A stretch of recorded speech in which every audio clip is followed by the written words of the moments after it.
World.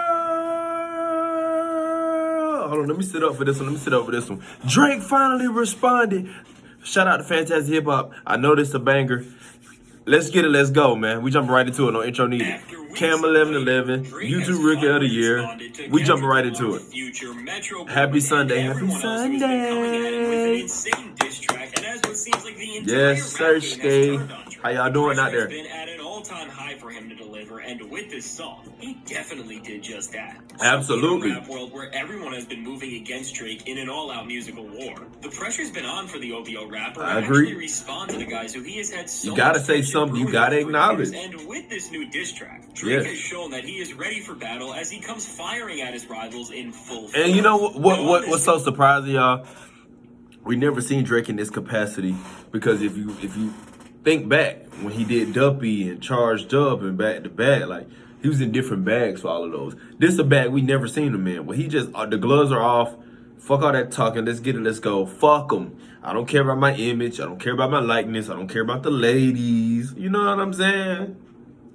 And we just straight shoot. Listen, K-Dot, I won't smoke. Pluto, I got something for you. Rick Ross, Nav, you don't even get a mention. Buster. Metro, shut up and make beats.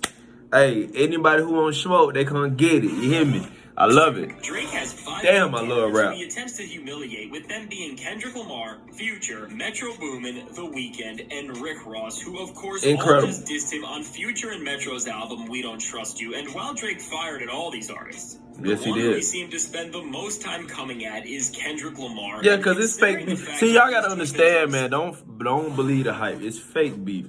Future ain't beefing with Drake. Beef. No, it's not beef. Dispat or dispute or not seeing eye to eye, sure. Same with Rick Ross. Not seeing eye to eye, sure. It's real rap-ish when it comes to Kendrick and Drake. Them boys they haven't been seeing eye to eye for 10 years now. Like, you dig what I'm saying? Like, them boys really got issues that they need to just, you know what I mean, rap about it. Future and them, Nav and the Rick Rosses and the Metro, well, Metro got issue too. Metro might have to be because allegedly Drake fucked his girl or one of his girls. And, you know what I'm saying? But that's neither here nor there. But what I'm saying is, we don't care about the other. J. Cole, get up out of it. We don't care about none of them. Future already responded. He did what he had to do. 2 great albums. They both went #1. Congratulations to Pluto. But what I'm saying is, we here for K-Dot versus Drake, bro. Rick Ross put out a record too. It's decent. If he had a better beat, it'd be hard. Drake had to fight Kendrick with everything he has, and while somebody like Jake, I don't think that's everything he has. On himself when trying to diss K-Dot, Drake made sure to crazy things that actually could hurt him. Although when you look at the shots that Drake threw in their entirety, he made one mistake that may end up costing him this entire feud. But before we can understand that, we have to look at the way Drake designed this performance as a whole to not just clap back at Kendrick, but to play on and subvert the very ideology of his sentiments on like that as a whole. Whether Drake responds to Kendrick's Prince outlived Michael Jackson bar with a line like, "What's a prince to a king? He a son." Or he says you won't ever take no chain from us to fire back at Kendrick's that's crazy. Chains and burning tattoos. The way Drake plays on a lot of what Kendrick said on like that shows that Drake didn't just do his homework coming into this. No, for real. Like, Drake was on one. Dissect all of the chips his opponents threw out against him and throw them right back in their face. And in a battle of this level, this is a skill that can help him hold his own at all times. At all times. Drake throws at Kendrick are both pretty clever and funny, such as when he disses Lamar's shoe size with a bar like, "How you big stepping with a size 7 men's on." That's insane. How tall is Kendrick Lamar, y'all? 5'6"? Features on pop songs with artists like Maroon 5 and Taylor Swift is a nice dig at Kendrick for what it is, but as these disses are nothing more than just some light jabs, they are not defining what this diss really means for the Drake and Kendrick Lamar. This shit legacy defining right here. Drake swings at him in the track, but the question really is, does he land them? Now, one of the main ways Drake tries to clown Kendrick is by saying that he is just as inauthentic as any other artist in the music industry, and beyond this, whatever Top Dog Entertainment orders him to do, he will instantly follow. And despite Kendrick not being on TDE anymore, which makes a lot of this feel like it was written years ago, This is one of the strongest angles that Drake tries to come at Kendrick with, as he alludes to the fact that Lamar is getting legally extorted by the label, and Damn. Drake having signed a $500 million contract with Universal where he keeps his masters. He most likely does have the edge to knock Kendrick about this on some level, but regardless of splits and deals. Talking about how bad a record contract may be is only going to push Drake so far, but his diss is that shit crazy though, y'all, when you really think about it. To Kendrick's Big Three claims and saying that Travis Scott, SZA, and 21 Savage are all in the conversation before him may seem pretty random and strange at first glance. What's really significant about this here is that Drake name drops SZA, who was on TDE alongside Kendrick for years, and with a move like this, while also talking about how Top Dog's management takes at least half of what Kendrick Lamar's music made. He's being really tactical as he's doing all of this to try to tear up Kendrick Lamar from the inside, and beyond this, Drake does not stop here, and possibly for the worst, as overall, the line that is going to end up holding the most weight for this track, he blacked out. Look at it in its entirety, is when Drake says, "I be with some bodyguards like Whitney," and while on the surface, this is just a line where Drake is boasting and making a reference to Whitney Houston and her starring role in the film Bodyguard. You understand the fact that Kendrick Lamar's wife's name is Whitney. You realize that this bar serves as an attempt to get under double entendre. Damn. Has.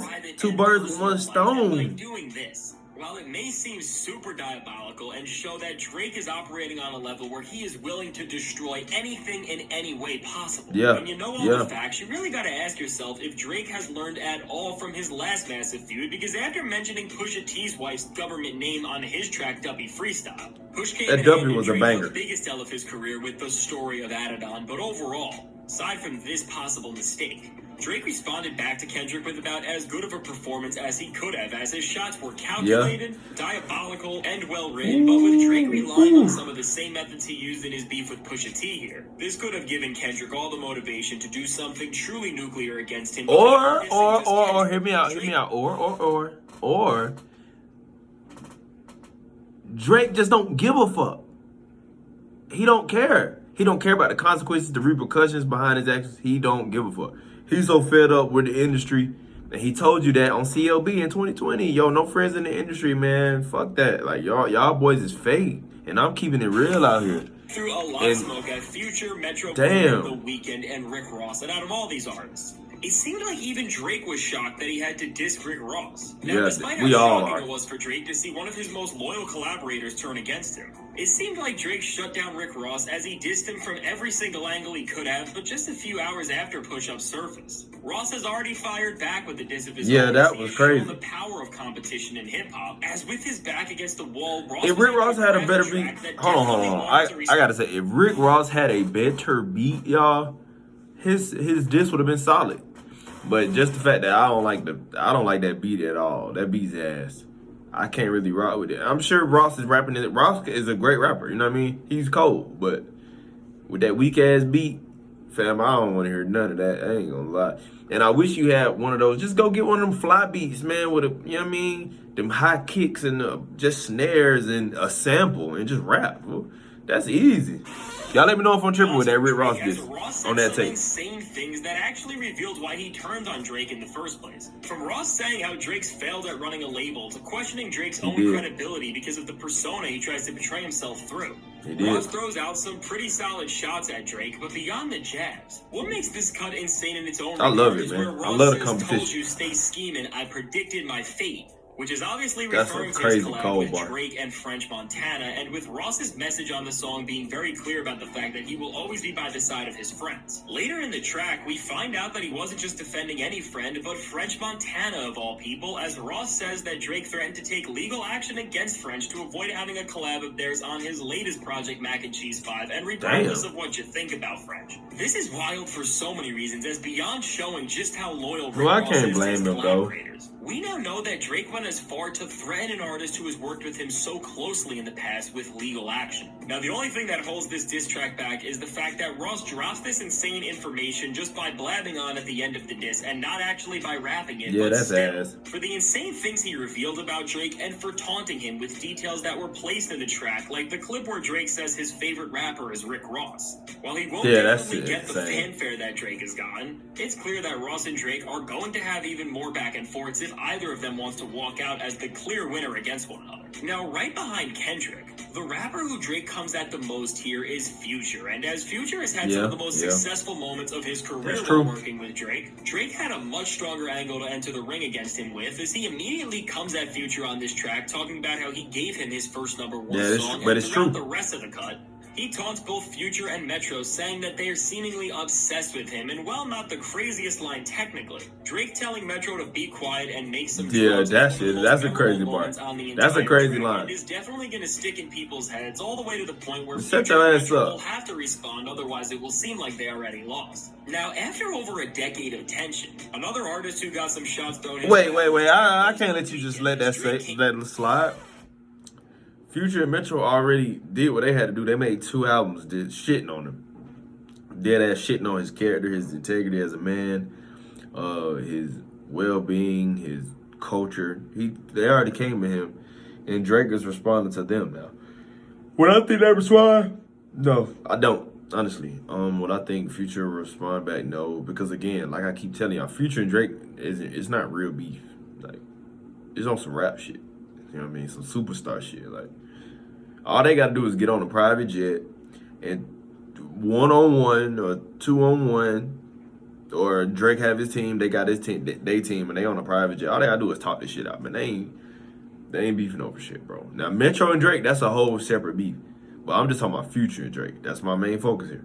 You know what I mean? They ain't really beefing over nothing. So it's petty. Met him for seemingly it's petty. Toronto and faking his relation to their city, but he doesn't stop here as he clowns the Weeknd for giving Future and Metro so many features and also allowing his manager to apparently blow a lot of his money away. Now, as The Weeknd's a singer, it'll be interesting to see how, if he at all, engages further in this feud. And while these are the 5 main artists who receive all the shots from this track, beyond the disses, Drake also makes it a point to mention J. Cole on this cut and his recent move of apologizing to Kendrick, as Drake says that he doesn't care what the guy he just did a joint tour with thinks, because in his eyes, Kendrick Lamar's verse that was weak, and while we all know Drake doesn't even believe that himself, this is the type of energy he really needs to channel at this moment to hold his own. Drake got to geek up. Kendrick. So overall, looking at how Drake went against so many heavyweights in the industry who are dissing him with the help of a DJ Academic sample, it's pretty impressive to see how much damage he was able to deal here. And while Kendrick, in the grand scheme of things, is really not fazed by any of this, despite how let's rap, man. The moral of the story, y'all let me know what y'all think in the comments, man. Let's fucking rap. Who won round 1? Well, round 1 just started, right? So I was gonna say who won round 1, but round 1 just started. Drake put out "Drop and Give Me 50." That's round 1. That's the first diss.